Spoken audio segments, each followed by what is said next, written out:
And we are back from break. This is Bowles.tv, BOLES.tv, Monday through Friday, 9 a.m. Eastern, and I'm David Bowles. Well, we've been talking about Salman Rushdie and Joyce Carol Oates and Jimmy Carter. Who knew that Jimmy Carter is the one who started this whole, we have been offended, and therefore we have the right to harm you and hurt you? Who knew? Jimmy Carter. Who knew Joyce Carol Oates supported not the Charlie Hebdo guys, but the people who did the murdering? Well, what do you expect? You make fun of whatever it was, not the Ayatollah, but you make fun of their religious icon, and you're going to get what you deserve. And it's fine. That's shocking. But speaking of Joyce Carol Oates, this is an article I wrote way back in 2014. And this is Joyce Carol Oates' takedown of Robert Frost. And the man is dead. One of the greatest living American poets of all time. And yet, she wasn't a fan. In November of last year, Joyce Carol Oates gave the legend, Robert Frost, the old 1-2 of a good old New England beating in print for old time's sake. Here's the link in chat.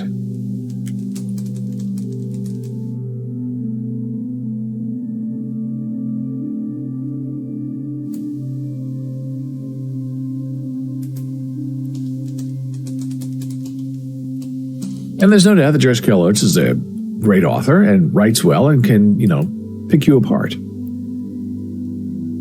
But what she did to Robert Frost, I find, was just unforgivable. But now that I find out what she did, what she said about the Charlie Hebdo thing, that's even more unforgivable. So I guess I'm not forgiving anything today that has to do with Joyce Carol Oates.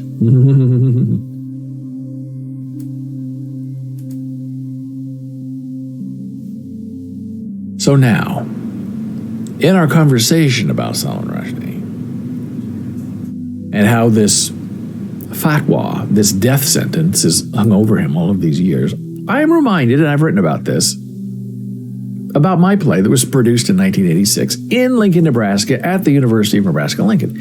And it was an abortion play. The idea of abortion, there was not a live abortion on stage, it was a hysterical pregnancy.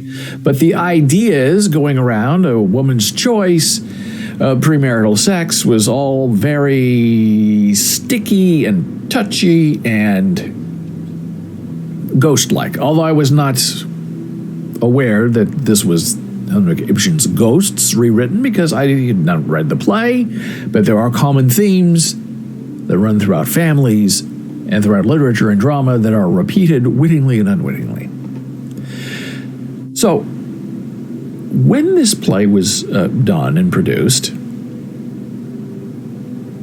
there was a lot of publicity because a student had written it, and it was being directed by the head of the theater department.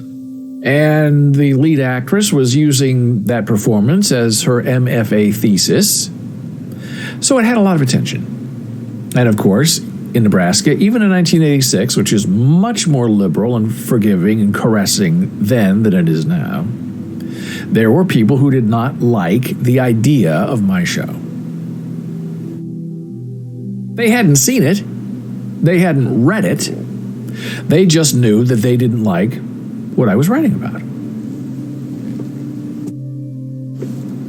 Here's the link to the script. You can read it yourself. And if I were cunning and smart, I would be, in light of Roe v. Wade being overturned, I would be producing this everywhere, as should other people.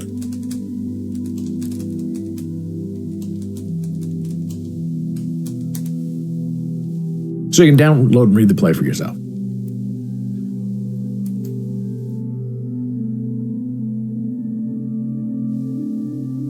And here's a story that I wrote in 2016, 30 years later, that abortion play, as it was known in Lincoln, Nebraska, at that time. I'll put that link in chat too.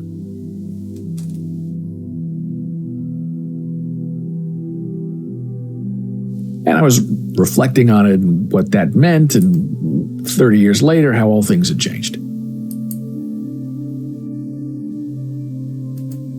These were some of the reviews of the show. Student newspaper, All very nice, all on my website as well. So here's the issue that fascinates me between, not that I'm Salman Rushdie, but from what he's going through now to what I went through then, is there were a lot of people, talking about satanic verses. Would it be written and then published today? No, no one would dare. My play, A Stone's Throw, would it be written today? Yes, because it's me. Would it be produced anywhere? No, I don't believe it would be. Too controversial. Nobody wants to put up with that. And would they come after me? Probably. Joyce Carol Oates would probably be, leading the team of anarchists against me, calling for my death. How dare I write that and insult people who do not believe in abortion or a woman's right to choose? How dare I? I deserve whatever I get. So I know that. And it dismays me that Nebraska and the world has changed so much in 30 years. Gone backward, not forward. And I have been reminded, back in 1986, when this play was being produced,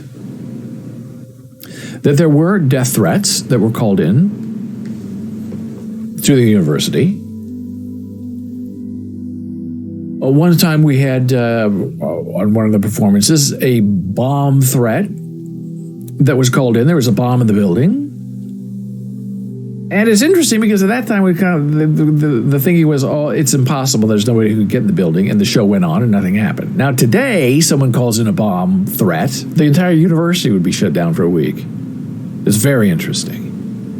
But the thing where they really got us, these people who want to support the non-creator, the antagonist, the offended over the people who are trying to put on a show, it was a very limited run, maybe 2 weeks. And somebody called and said, we have a special event. And we want to buy out the entire theater, because this is a really great play. I was excited. Other people were excited. We're all excited. Oh my gosh, it's like almost a private showing for a group of however many people fit in the theater, 300, 800, I can't remember. And the manager, the longtime 30-year manager of the theater program, took the reservation. And the day came, the night came, and nobody showed up. And I wrote about that in that article 30 years later. Nobody showed up. I am, sort of like, And very quickly, we all know exactly what happened to someone. Doesn't like the play, wants to silence us, take us out of network. And the mistakes that were made is the theater manager should have said, okay, you want to buy out the theater, pay the money. Give us all the money up front. Buy your tickets. And they didn't. They said, we'll pay when we get there. So that was a major mistake. But who would think that anybody would do that, especially in 1986, in virginal Nebraska? It's not for everybody. It used to be the good life, not anymore. So one was put over on the theater department and all of us actors and people. So we were all furious about this. It was about half an hour before showtime. The actor said, do we do the show? Do we not do the show? The director said, we were doing the show. And I said, yes, we have to do the show. Please don't let them win by canceling the show. That's what they want. So everybody, there were no cell phones at that time, so we were using pay phones. We were going out in the street. We were going to Sheldon Art Gallery. We were going in other places, food places where kids were and said, look, we're doing a free show. Don't need a ticket. This is what happened. They're trying to censor us, silence us. Bring your friends, come on over. So we had that in about 20 minutes. We found people, everyone on staff, everyone in the play, in their costumes, the people behind the scenes, the technical people. We all went out and found one or two people to come in and watch the show. So we had maybe 100 people there. It was very, very lucky. And the actors put on a fantastic performance, and so did the technical people. So who won that night? The people trying to silence us and punish us for thinking outside their realm of Christian thinking that all abortion is bad, and any play that addresses the idea, not supporting it, but it addresses the idea of what it means to have an unwanted pregnancy is bad.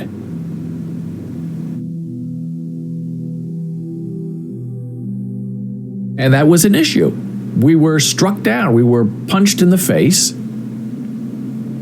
And yet we stood up. The show went on. We succeeded where other people thought we never would. And we overcame the moment. And that whole situation would not even happen today. Play would not be produced. And just from that one decision, everything else falls. No protest, no information, no actors, no MFA part, no wonderful reviews in the local newspaper, nothing. Just because we don't want to deal with these crazy people who make threats and who are supported by people like Joyce Carol Oates, I guess, and Jimmy Carter. Oh, no, the offended people, the people who don't like it, they can wound you and maim you and hurt you and kill you and cancel your show and make bomb threats and not come to your show and not pay 1 penny for their deceit. Those are the people we need to support, not the people who have actually been offended and hurt and wounded and have their careers and their young playwright lives revoked and slapped and affected. No. Only the offended opinion matters. And that's where we are today. Everybody is offended by everything. Everybody has a trigger.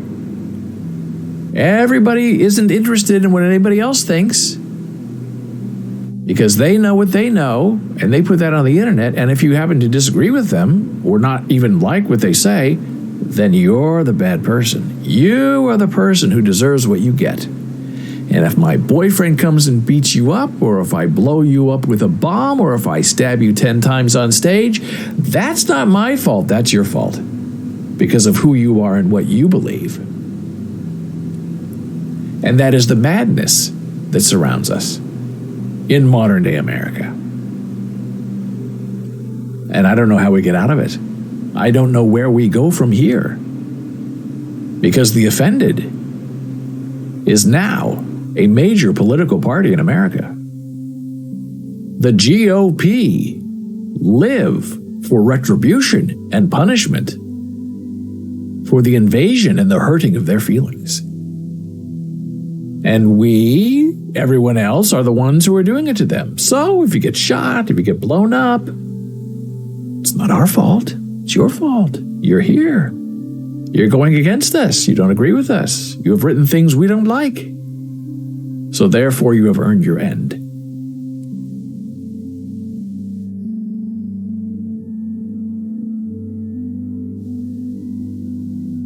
That is the danger of living a life in a modern world. You never know who's against you until they take the knife out of their pocket and start stabbing you in the eye.